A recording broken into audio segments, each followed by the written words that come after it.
entirely sure. You can tell. But our good friend is here with us. Ladies and gentlemen, welcome back to the channel. This is the Vikings Garage. And as promised, I went to school to learn a little more about the new engine on the 4Runner. So, here are the details.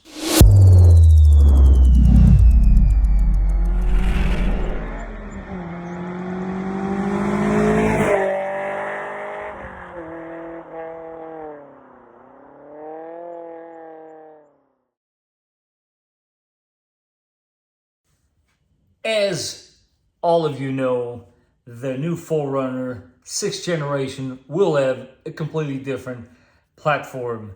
I've got a chance to learn a little more about it. My apologies in advance. I don't want to miss anything. So you guys will see me reading my notes because I want this information to be as accurate as possible. So, of course, we are talking about the T24A FTS. Now, let's talk some numbers. We are talking base engines here, not touching the TRD Pro for right now, just because honestly I want to reach most of you that are planning on buying this truck, especially after hearing about some of these prices. I'm not trying to get sidetracked here, but I'm still trying to digest the whole 60,000 plus price tag. So with that being said, I'll drop some numbers here for you guys if you want to take some notes. These are the official numbers I was given. 275 horsepower at 6,000 RPM. That is a 5 horsepower bump over the older engine. So that's nice. 317 feet-pound of torque. Feet-pound of torque. I tend to get them twisted. Pound-feet, feet-pound. The way they have written is feet-pound at anywhere from 1,700 to 3,600 RPM. These were the numbers I was given. As far as torque, that is a pretty substantial bump of 39 foot-pounds of torque on this new 4-cylinder turbocharged engine, which, by the way, it is going to be direct and port injected, which means you'll have 8 injectors. Not too crazy about that, and I'll tell you guys in a second why. Mainly because I've seen how we've been running into some issues with carbon buildup with direct injection. It is not a secret. I'm sure some of you are familiar with this. I just personally, again, hate to be one of those people, but I did enjoy the peace of mind that I had with my, 4Runner layout. But I get it. Change sometimes is welcome. So we will see what happens. I even have firing order for you guys. It's cylinder 1, 3, 4, and then 2. That is the firing order. It is a VVTi, variable valve timing with intelligence. That's technology has been around since 1995, I believe. What else can I tell you guys? This engine is part of the Toyota Dynamic Force engine on the Toyota New Global Architecture, TNGA. They want to basically make things easier, I guess, on all ends of the spectrum. Think about it this way. This is actually something that Toyota did back in the day. And put the same engine on a lot of platforms, and that hopefully answers some of you out there that were saying the engine is different here, different there. Guys, this engine is the same throughout the platforms. Only difference is the iForce Max, in which you have the addition of the hybrid system, which, by the way, in those platforms, the torque converter goes bye-bye. You have yourself an electric motor sandwiched between your engine and your transmission. Pretty neat technology, and this is where it's heading. A couple more notes that I took here in a class that I figure were worth sharing. So it is an additional oil pan. a third oil pan. Should I say this? Another spot for a leak. Didn't say that out loud. It will still have a mechanical water pump. No thermostat. Some of you RAV4 folks might be familiar with this one. They will have a water control valve. Yay. So, yeah, that's the direction this is going. Hopefully they got this water control valve figured out. The valve cover gasket will not be a quick shot any longer because now you have interference with the direct injectors, that will sit right in the middle of the valve cover gasket. Just a little FYI.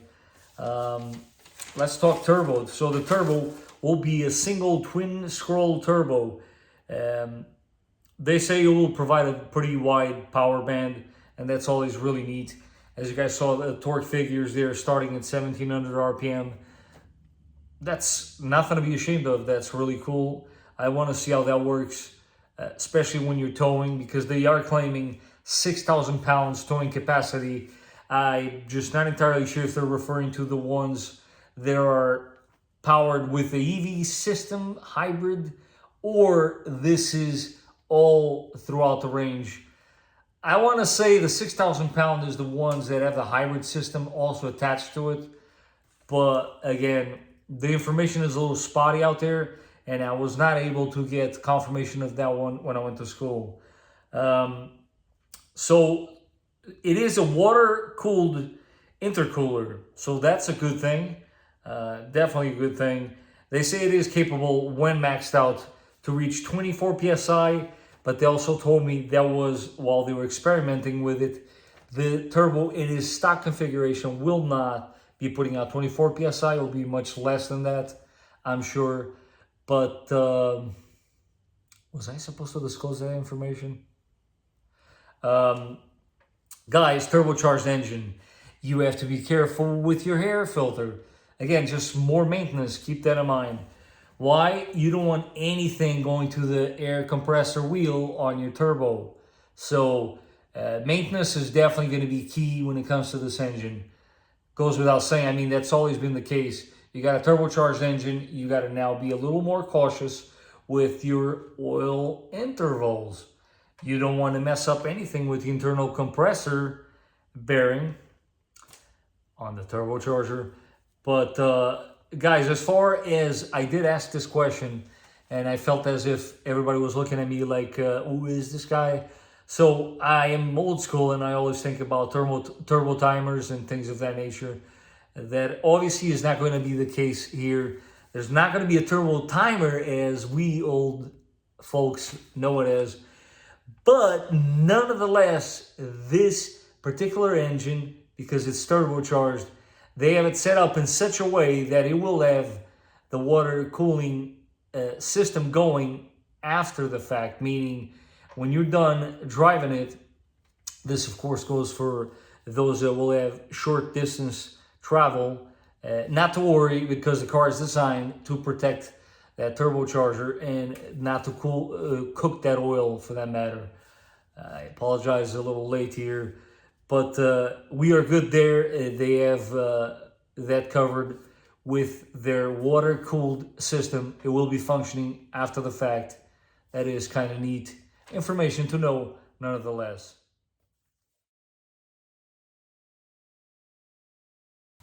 So as far as engine, those were my notes, guys.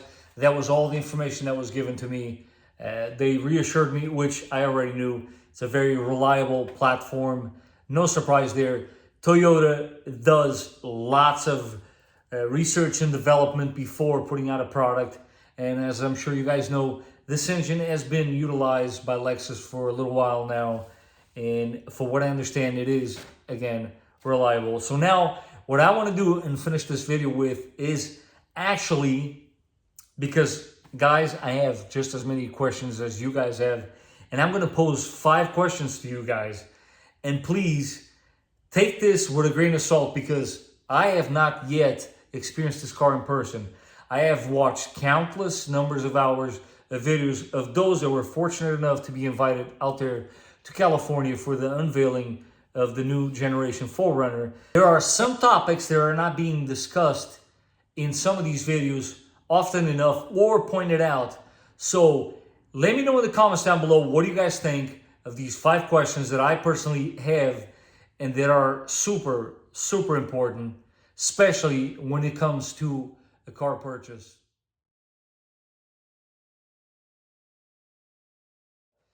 The claim is that it will be 20% more efficient as in fuel economy. Now, please allow me to read some of these numbers, and I just hope we're not going down the same road as the Tundra did, and I'll leave it at that.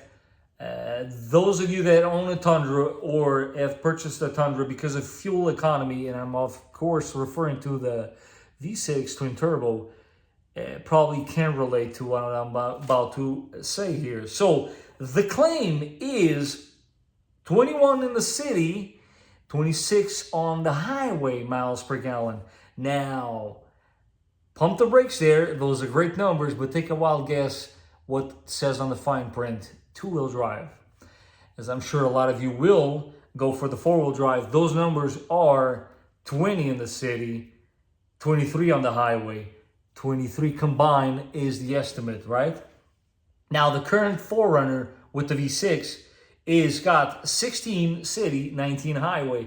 The difference here is on both 4 miles to the gallon better.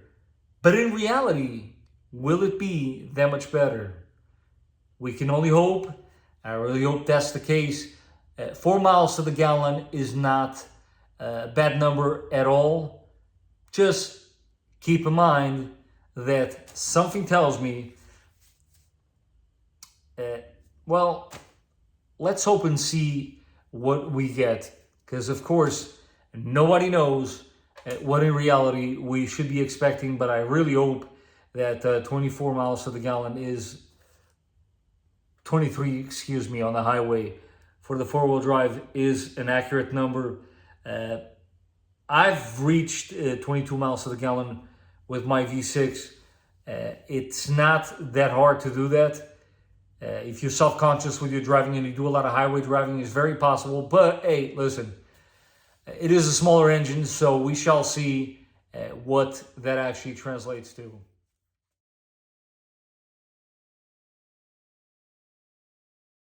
How is the headroom? Guys, the Land Cruiser that's also coming out is supposedly 4 inches more than a 4Runner. Now, I've watched some of these videos, especially the models with the sunroof, moonroof, as some of you might call it. And I have to say, I am very concerned, especially for some of us that are 6 feet tall or taller. How is the headroom in this vehicle? When you compare it to the Land Cruiser is starting to be a little more appealing for that aspect alone than the 4Runner. Let me know what you think.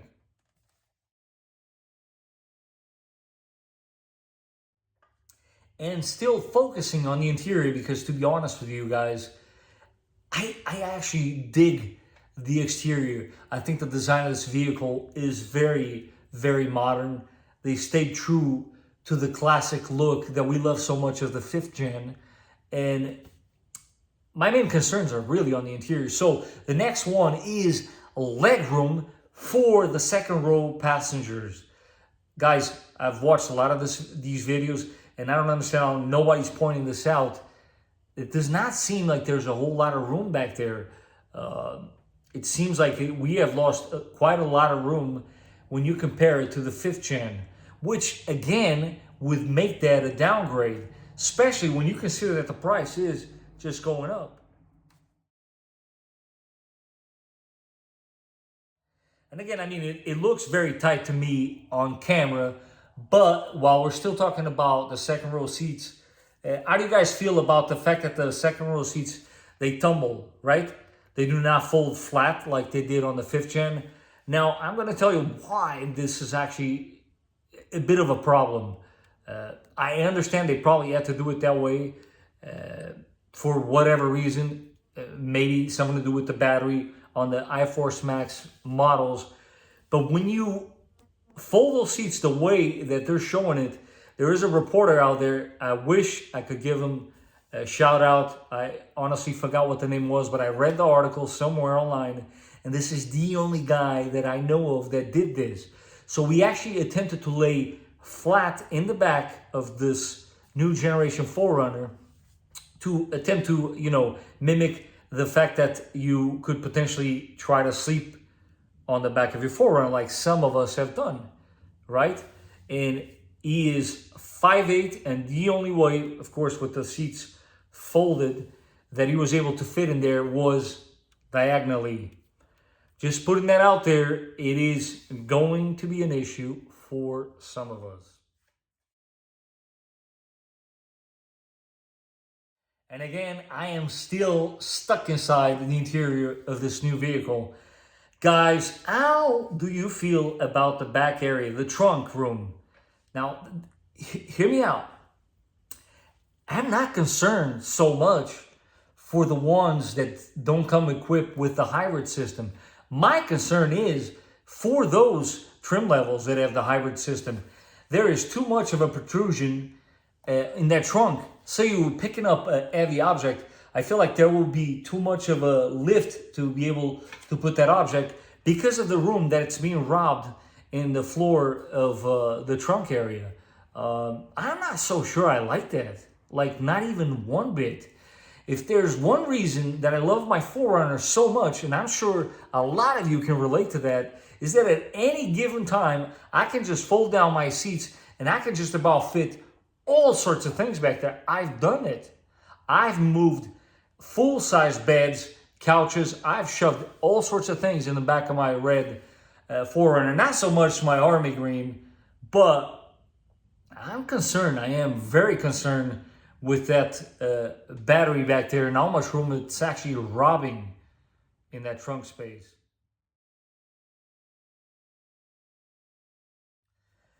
And with this all being said, guys, so with claims of 20% more fuel efficiency, and with all those, in my opinion, possible downsides when it comes to the interior, is it really worth the price that we, of course, are speculating based on what we have seen announced with the Tacoma? Because in case some of you might have not noticed, I mean, talk about a reveal.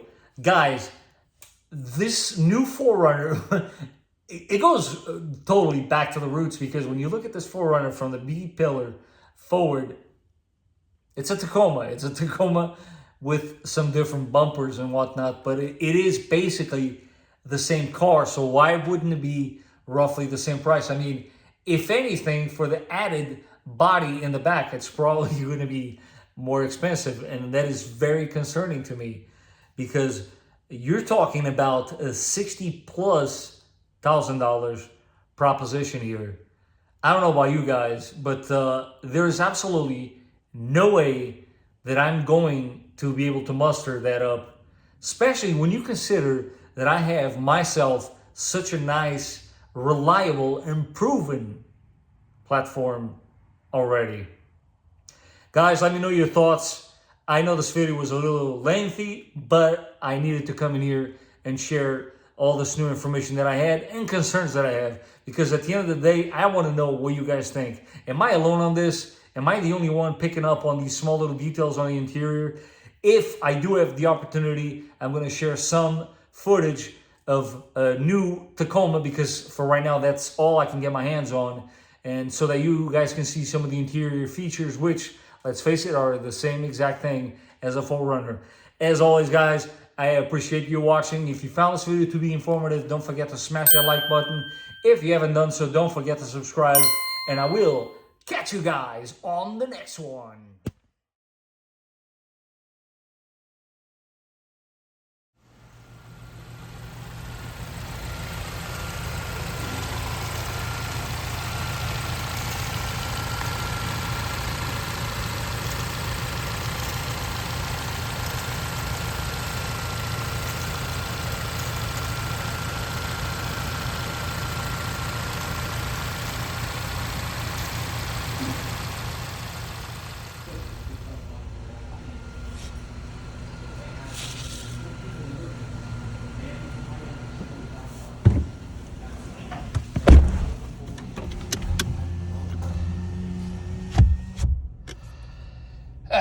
now that we have a little more peace and quiet for ourselves.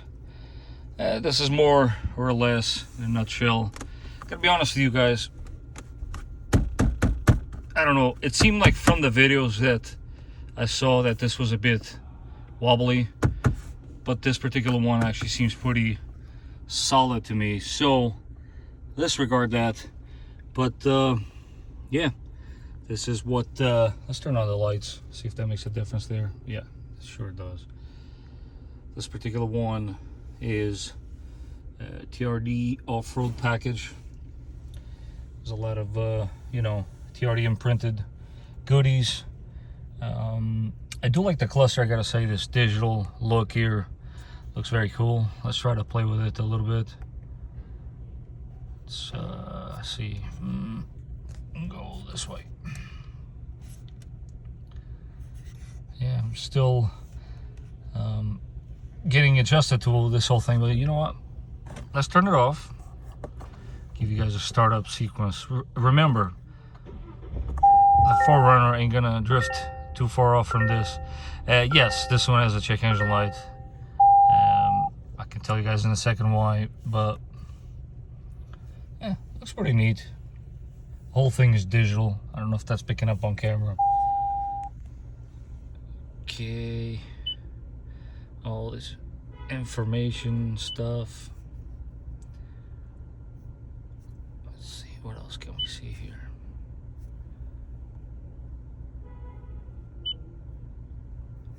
That's kind of neat. Always like these displays that show you the miles per gallon. Of course, replace that with a 4Runner. See how big of a glove box it is. Just actually pretty spacious. And I don't know how well that's gonna pick up. You have imprinted there TRD as well.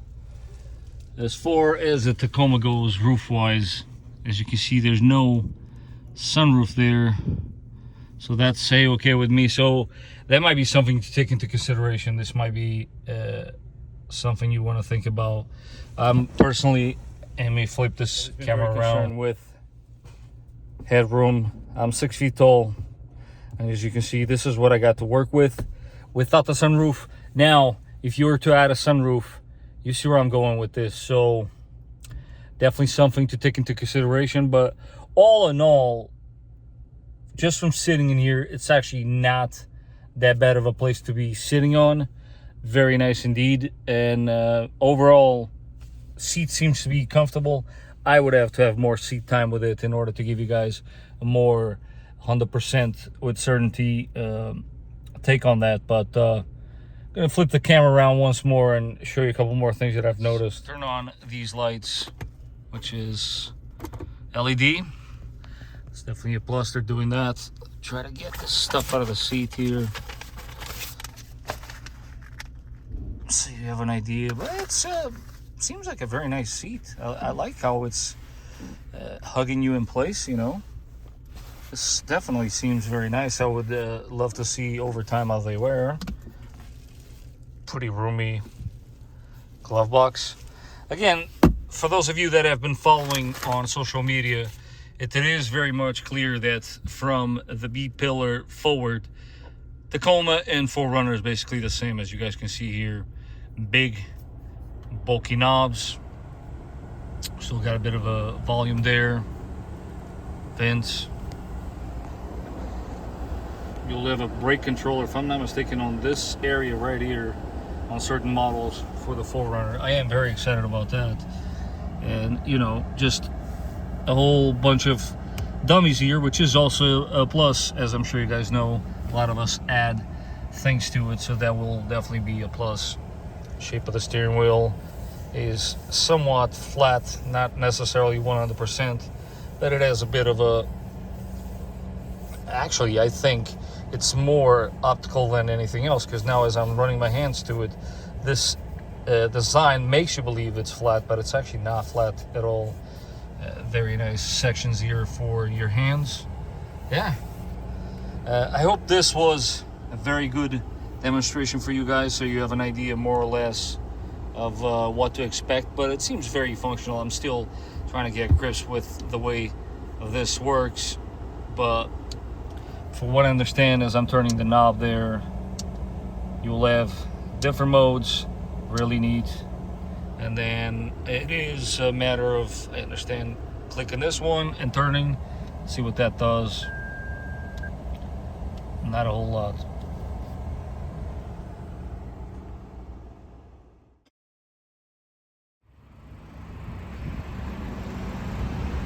Although it's not a 4Runner, guys, I couldn't pass up in the opportunity to share this with you, because in many ways, as I'm sure you guys know, and I've stated before, when you look at this vehicle, as in from the B pillar to the front, it's basically the same as a 4Runner. So there are a lot of interesting aspects of it that you can get your ideas from just looking at these two Tacomas, which are currently already out, as you can see here. Now, that is a beautiful color. I'm sure some of you can agree with me on that one. And also, in the same token, that if it was my truck, would need to go ASAP. It is for fuel economy purposes, but let's face it, looks atrocious. Should be more like that. So this particular one is TRD off-road. I actually kind of like the trim spec on this one. For starters, it comes with much beefier tires than this one does, as in a TRD Sport package. But I do have to say, this TRD Sport does have some really cool tricks up its sleeve. First off, as I'm sure I've shown you guys this before, it's a nice little cool feature. I personally like the fact that you can still see the word Tacoma printed on the back, even though you have the gate open. Very cool, very nice. Another thing to note here, these are just small observations, guys. If you look throughout this truck, you will see several cameras. There's a few more in the center there, in the mirrors, and yes, you guessed it, in the front, there's a camera as well. Left the hood open here because I wanted to see you guys, I want to show you guys the way this motor runs and how it sounds, because it can be very loud at times with the direct injection. Just a normal feature of the motor, nothing to be worried about, but still should be aware of such characteristics before making a purchase. If the noisy engine is something that bothers you, there it is. I don't know if you guys heard it. But every now and then we'll do some kicking. That's nothing more, nothing less than the direct injection. As you see here, I stated before, sits right in the middle of your valve cover, and that's just the way these cars are coming out nowadays for obvious reasons. You might have noticed the extra reservoir there. That's because that's right. How cool is that? They do offer them with the manual. Would love that. I do love these seats also. I personally would prefer this over the cloth seats. This particular trim level does have a lot of cool things like ventilated seats. You got your flat screen TV right there in the middle. Just kidding. But that is 14 inches. Massive display for the radio. And ventilated seats, if I'm not mistaken, yes. So they're ventilated seats and heated. So that's heated portion, or vice versa. This is cooled, that's heated. And of course, steering wheel is also heated. Very cool stuff indeed. Just like the one before, you can switch between the modes here. And of course, I would have to be inside the vehicle. Let's do that. Although this guy has no fuel. Let's see if we're not gonna die this one. But yeah, as you can see, you got 3 modes to choose from. Really cool. I love the graphics with this. Very nice. We'll just leave it in normal, and we're gonna go ahead and turn it off. I have to say, drove it just in the parking lot, and this feels very nice. Now, the cool thing that Francisco pointed out to me, you want to charge your phone, this actually has a little bit of a flap here that keeps your phone in place. That is super important. Oftentimes with the earlier designs, your phone is sliding all over the place, not necessarily charging, and you know how that goes. You do have an 8-pillar handle there, no handle here. Just pointing that out. This guy, as opposed to earlier on, I thought this was a little floppy. It actually is pretty solid indeed. You should expect to see 4Runner across and a pretty decent sized glove box with access to your cabin air filter. And this particular one has the TRD imprinted there. But that is it, guys. Plenty of room for a pickup, but this is more or less what you should be expecting. Again, I'm going to turn the camera around because this one on the other end does have a sunroof, so you guys see the difference. Again, keep in mind, 6 feet tall. You see, I can barely fit my hand in between the headliner and my head. Now, is the seat all the way down? No. This is the seating position that I use for driving. Can I put the seat lower? Yes, I can, and I will show you right now. But this is obviously not how I drive. So, if you have the seat all the way down with your sunroof, there's still some room. So, just a little piece of information there. Me personally, I like to drive with the vision of both corners of the hood. A little tiny bit more, something like that. But to be honest with you, here in this Tacoma, it is actually doable. If the 4Runner is the same way as this one, then we should be a-okay. But that is going to be all for today, guys. I did this really quick at lunchtime, but it was too good not to share with you. As soon as I get my hands on the 4Runner, you best be sure that I will bring it to you and dissect it as much as possible. Again, thank you for watching. Catch you guys on the next one.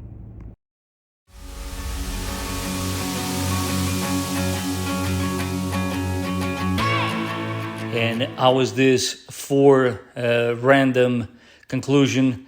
What you guys are looking at is the undercarriage of a Tacoma, of course, and goes without saying, this will be the same exact thing for a 4Runner, with one small exception, which is, of course, very unfortunate for us, the ones looking for the 4Runners. This one has a manual transmission. So what you're seeing there is a manual transmission.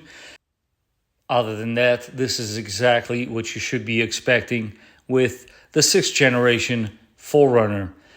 Pretty cool. No more leaf springs for the Tacoma. That's really nice to see. And yeah, I like what I see, honestly, guys. This makes me think of our current generation. Aside from, of course, the electronic parking brakes that you see there. But otherwise, a very familiar picture indeed.